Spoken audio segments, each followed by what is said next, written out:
Our first question is going to come from Jenny Carlson from the Oklahoman. Go ahead, Jenny. Hey, Mike.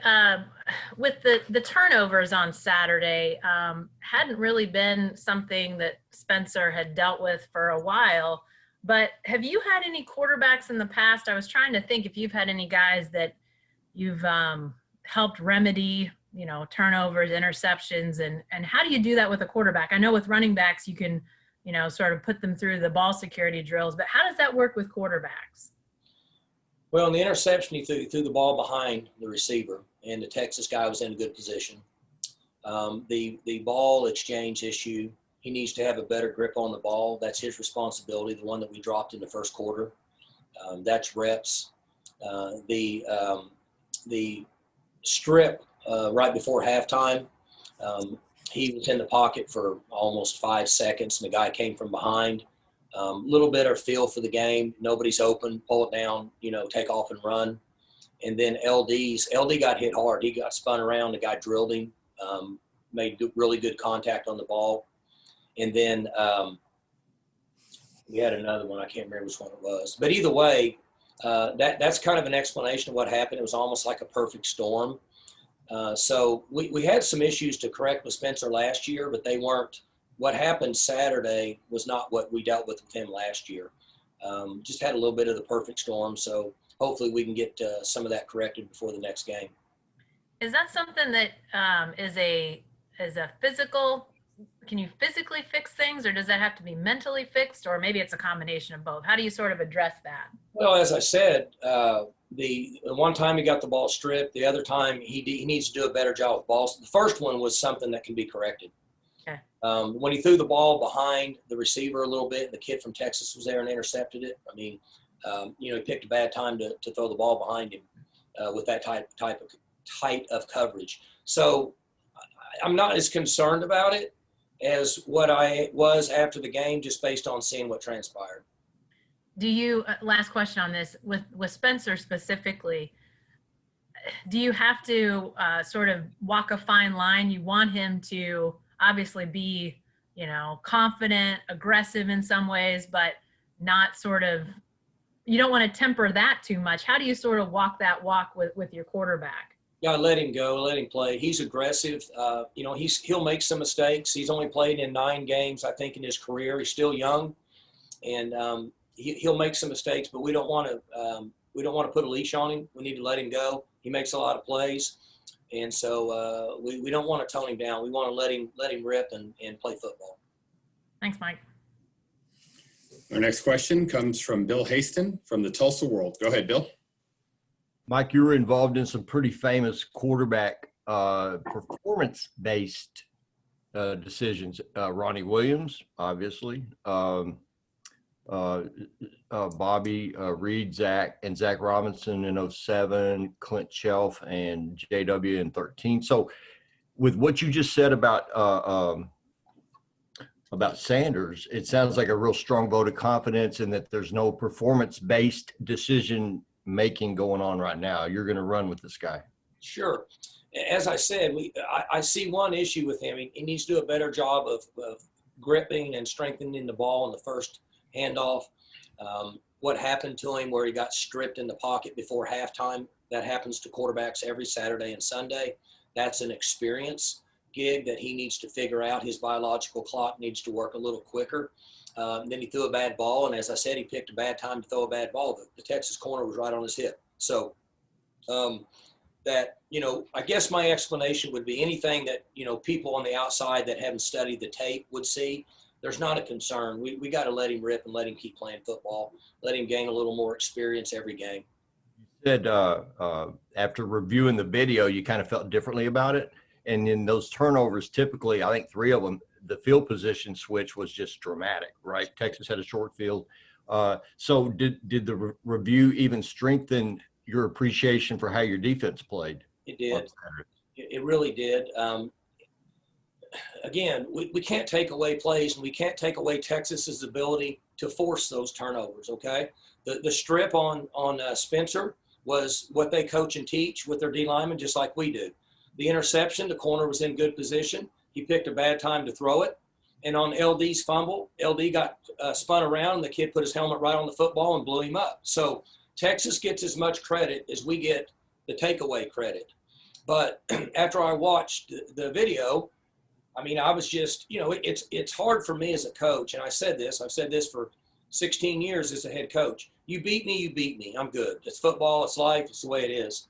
And I'm not taking anything away from Texas. All I'm saying is that I would wish that a little bit of that perfect storm would have went the other way, and it certainly would have helped our team, but that's football. That's just the way it goes. Thank you. Our next question comes from Dean Rule from the O'Colly. Go ahead, Dean. Hey, Mike, I was just wondering with, you know, kind of with all the turnovers, just kind of how did the game plan have to adjust throughout the game? Okay, I heard the turnovers, and then I didn't hear the last part. Just how were the adjustments? Did you just try to simplify everything with all the turnovers going on, or how did the game plan kind of adapt throughout the game? Well, it didn't change. It stayed the same. We have to attack them a certain way. So after watching the tape and seeing how some of the turnovers have happened, gives me a different opinion on it, but we didn't let it affect us during the game. Thank you. Our next question comes from Robert Allen from Triple Play Sports. Go ahead, Robert. Yeah, I'm going to go a different direction. You've got Kansas State, Mike, this week, a team that is usually exceptional in the special teams area. When you look back on the kickoff return Texas had, I mean, when I watched it back, it looked like really one guy got out of his lane and used poor technique. Then I guess the punt block, that's so tough. You ask a kid to go back there and he wants to make the play so bad. But that was a true block call, right? It wasn't something he saw, he thought he could take advantage of. Yeah, we had two things happen. We had two guys out of place on kick return, and then we had 1.5 missed tackles.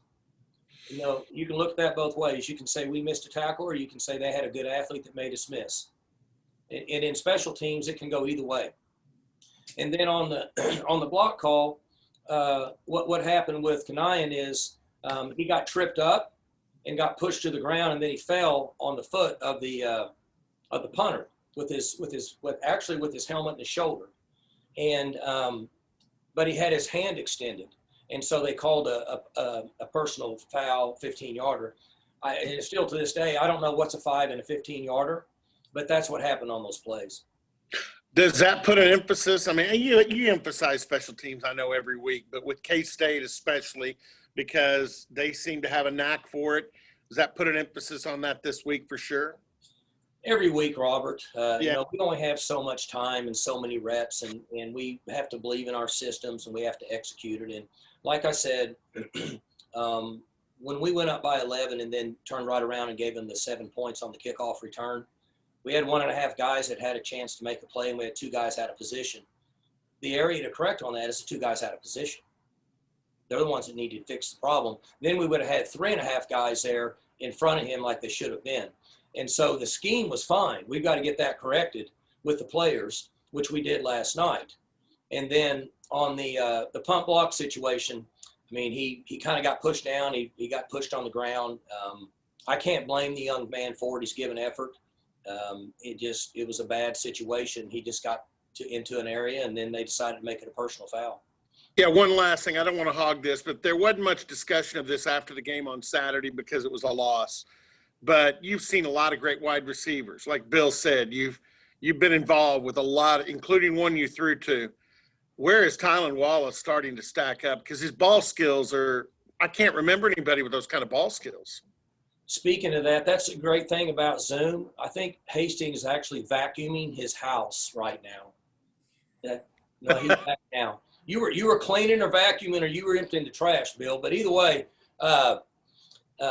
yeah, Wallace had a good, he had a good game. He's a special player, and his attitude's great. His work ethic's been great. His competitive nature's been great. And, we just enjoy the games that we have with him left before he moves on to the NFL. Thanks. Our next question comes from Garen Emig from the Tulsa World. Go ahead, Garen. Yeah, Bill vacuums my house as well, Mike. So you should got to do what a guy's got to do during the pandemic to make a few bucks, man. You should get in on that. He charges. Let me tell you something. When I was being raised as a kid, my responsibility was vacuuming and cleaning the bathrooms. And I am a vacuum and full, and I am a bathroom clean and full. And Holder tries to save money, so I clean my own office and I clean my own bathroom that's in my office. I can see Go that. ahead, let's talk about good stuff. Yeah, I can see that. Back to Spencer for just a second. He has said, and as have you, that he's a perfectionist, wants everything to be right on every snap. And you could see how much Saturday night wore on him in his post-game chat with us. Does that work? Can being a perfectionist work against a kid at a time like this, Mike? Or do you like that attitude and it's just more challenging to coach a kid that wants it right all the time like he does? Both ways. My history in dealing with quarterbacks, it can work both ways. Spencer gets a little better every game. His composure in this game was good. He's highly competitive, as you know. He plays aggressive. We want him to play aggressive. He takes the game too seriously at times. He's getting better in that area. The emotions that you see in post-game, I think you were referencing, is the emotions that we want. We want that from the team, and we want that from every player that puts time in during the week. See, we work from Sunday night to Friday, and then we get results on Saturday, and then we got to start over each week. We do that 13, 14 times a year, this year 10. And you're happy or you're sad. That's what we do each week. And so Tim Rattay, I think, is a really good counselor for him. Spencer knows that I'm here. He knows how I feel about it. But he's going to be closer to his position coach. And I think that Tim has done a really good job in understanding his personality, because we're all different, and dealing with him and helping keeping his emotions in check. Our next question is Aaron, that's the first time you've gotten off the virus now in 3 months. You've been a virus guy for 3 months that you went to football now. No comment? all right. Let's go ahead and move on to Scott Wright from the Oklahoman. Go ahead, Scott. And Mike, was this game a learning experience for Casey Dunn as a play caller? I thought Casey's calls were excellent. The outside public would question the last call where he got stripped and the other team got it and kicked a field goal with us being in field goal position. I know that's when I got home Saturday night. I got home a little after 1 a.m. and my youngest son was there and awake, and he was willing to question me on the same call based on we had a field goal and then we turned around and gave them a field goal. So we want to be aggressive, Scott. Sometimes it works against us. But we tell our football team that we want to be aggressive, we want to play to win, and we want to compete. Now, are there times that can work against you? Sure. But I don't want to restrain our players from thinking we're trying to score. The old coach's cliche is if Spencer would have hit a dig route and the guy would have ran in and scored a touchdown, everybody would have thought it was a great call. So I'm very pleased with where Casey's at as a play caller up through game 5. I'm very pleased with where Jim Knowles is as a play caller up through game 5. We're all, I mean, I've called plays enough in my career to know you're going to make some poor calls, and then you stay up at night and you kick yourself, but then you're going to make some good calls. So the answer to that question would be, did he learn? Sure, I'm sure he learned, but he has to get my feel as a head coach of what I want to do. I want to be aggressive. I want to play to win. Sometimes it may work against us, but a lot of times in the last 16 years, it's worked for us. Just in general, you think he is he's kind of coming into his own as a play caller, being he's only 5 games in? He's doing really well. And Casey is a kind of a low-key, laid-back guy. Might drink a whiskey on the rocks, might smoke a big cigar, but he is a hard worker. He's very dedicated. He's a self-made person throughout his career, and he takes a lot of pride in it. And he was more than ready for this job in me watching him from whenever we made that decision, January, I don't know what month it was, until now. I have been very impressed with him as a play caller, a coordinator, and a leader up to this point. And there's no doubt that that I made the right decision in moving him to the coordinator position. Thanks, Mike. Our next question is going to come from Jared Alatorre from the Ocali. Go ahead, Jared. Coach, good morning. There Morning. was a time whenever, thank you. There's a time whenever the special teams on your return game was a little more consistent. Parrish Cox, Des Bryant going back to the 2010s, even late 2000s. What do you kind of think needs to happen to get to that consistency again, hopefully? Well, the first question that we had today, or I guess maybe the second question, was special teams. And in special teams, great returners, whether it's punt or kickoff, can make coaches look a lot better, and all of a sudden you become a really good special teams unit, guys that can make plays. So when you go back to Gilbert, Parrish Cox, Des Bryant, I can't remember who the other guys were, but you're talking about NFL players.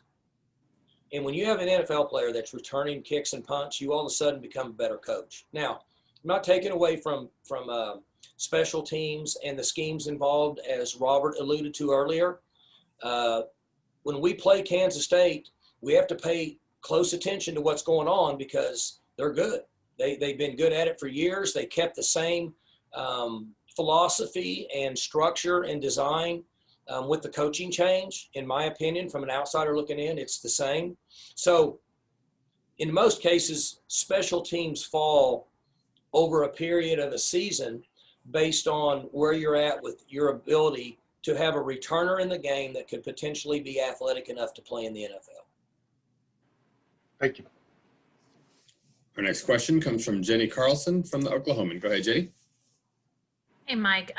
I was reflecting on some stuff that when you had that pep rally at the Union back in whenever that was, pre-pandemic, so I don't even remember when it was, but, you know, guys like Chuba saying they wanted to chase a national championship, and obviously that you have to get that Big 12 title first.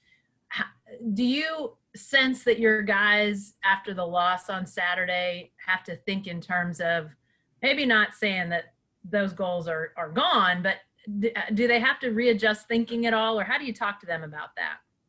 I've never talked to them about national championship because I've said this for years and years and years. We have to win the conference championship first before we can even get into consideration with that. The percentages are, if you just look at what's happened X number of years that we've had this, if you don't win a conference championship, it's extremely difficult to get in anyway. So we talk a lot about that. Okay, that's been our goal here. But then we don't talk beyond the very next day once we get into the season. So I won't ever mention a Big 12 championship or playoffs or whatever, because young people in my history, the 31 years or however long I've been coaching and dealing with these guys, it's hard for them to understand a big picture and then focus and have a good day. And our culture and the system we believe in here is we get Sunday to Friday to get ready to play Saturday. And they have so many things going on in their life that we're just trying to get them to practice well tonight and absorb that information, and then we'll worry about tomorrow. And then we just go day by day. That's just always been my theory on it, and the best way to teach and train young men is to just actually get into what they can absorb in one day. Because it's been 9 seasons since you guys won your last Big 12 championship, and that was obviously such a great team. Maybe the guys don't think much about it, but in terms of how good a collection of talent and, you know, what this team has, the idea of winning a Big 12 championship, I assume there's a fairly high level of significance in your mind if this team can, you know, get back in the winning side, get in the Big 12 title game. What's the importance in your mind to that for the program, Mike? Oh, I mean, I think each year I have to have in the back of my mind, kind of where we are and who we are as a team. I think that's what you're alluding to, and I do. If we stay healthy, and our team chemistry continues like it is now, we have great team chemistry. These guys really care about each other. They play hard for each other. Our effort has been excellent. And I told the team last night when I looked at the when I graded the tape Saturday night, I felt like that this team as a group has given more effort and playing as hard as any team that we've had here since I've been the head coach. So they're doing their part. Sometimes the ball is going to bounce the other way. Hopefully our game plans in all three phases will be good enough and give our teams a chance to win each week. Sometimes we can't control the uncontrollable. But if I'm looking at big picture, we have everything intact that we need.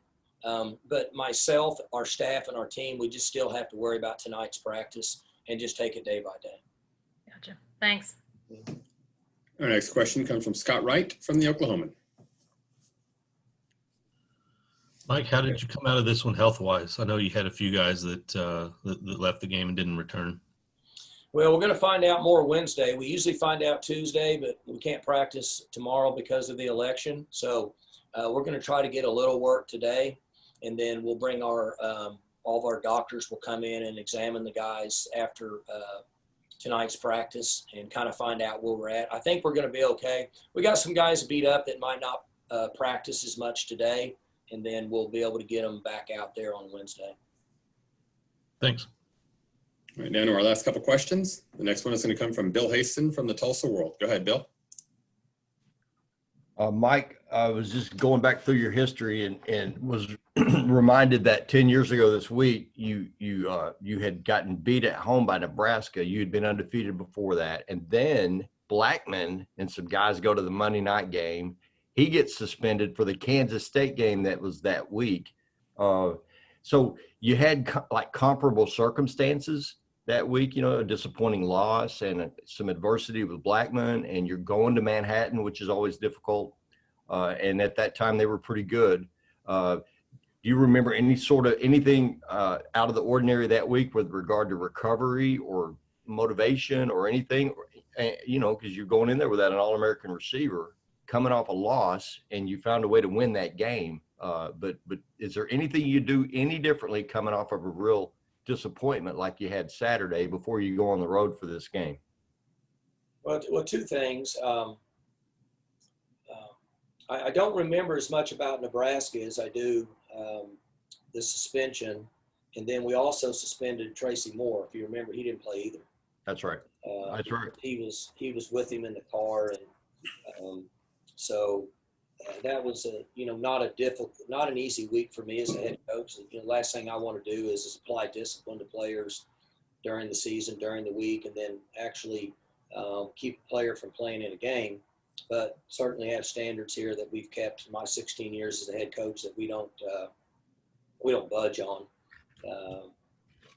I do remember that game being a low-scoring game, and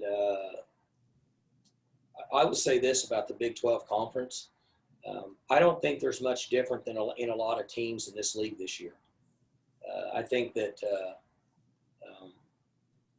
just about any team that plays week to week up to this point, and now that could change somewhat based on how teams improve over the next 2 to 3 weeks. But based on the teams, the majority of the teams in this league, everybody's about the same. And you're dealing with you're dealing with the virus. You're dealing with, depending on who's dealing with injuries each week. I don't get into all this, but you're going to see a lot of these games where your spreads are going to be just very minimal. Right. And that's based on the parity that's in this league this year. And with the exception of Texas, most of the teams that are playing in the league this year are playing with quarterbacks that don't have a lot of experience. That's the other factor that doesn't get talked about. It's like Spencer. Spencer's only played in about 9 games now. So we're hoping that he'll be considerably better at this time next year based on his experience. You saw the difference in Ellinger in this game in the fourth quarter and overtime than you did when we played him down there whatever years ago that was. A different player based on experience. 39 starts now for him. Yeah, I mean, it's just there's no substitute for that. Do you remember who played really surprisingly really super well at K-State that year? In that game you're talking about? Yeah. I can't even, I'm not even sure the last time I had a bowel movement. I can't Good go. Lord, Mike. Who did?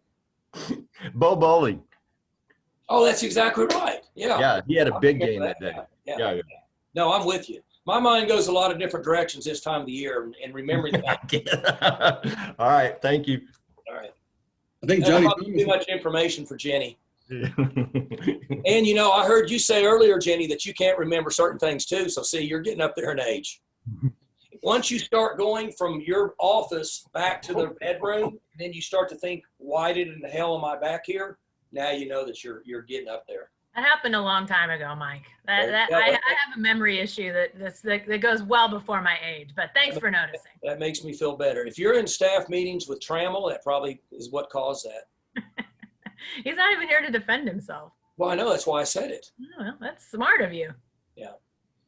All right. I think Johnny Thomas, by the way, had a pick 6 in that game also, if I recall correctly. Did he? Is that right? I'm not All right, sure. Those games, they all kind of run together with me. I got a great text message, Bill, from Brandon Shepard. This will be pretty interesting. And then I got to go because I'm sure somebody else. I got to do something. There's an interesting name. Yeah. So, okay. So, we talked a lot about, because you followed us for 100 years. Right. We talk about control the things we've said forever, control what you can control, attitude and all that. So this is when you feel better as a coach. He said, Coach, I'm sorry. That was a tough one last night. Proud of you guys for your body language and attitude, which is what we talk about. When Texas scored, the camera went to the sideline. I had no doubt those boys were ready to score again. I know we didn't win, but that made me proud to be a Cowboy. Always control what you can control, and the rest will fall into place. So I'm like, all the stuff I tell them, at least one kid listened. That's So right. that was pretty cool. And Brandon was up and down. And then I guess he's doing good now. So that's pretty awesome. That's kind of like a parenting moment, He's one of those guys you wonder what would have been, if he had walked a straight line, I guess. But probably still be really playing. good. And he's done a great job getting from where he came from, but it makes you kind of proud. It's like going to the parent-teacher conference and the teacher actually saying that your kid is doing a good job, which has been rare for me. So, all right, guys, y'all have a good one. I'm out of here. Thank you. Thanks, Coach. Thanks, everybody. All right.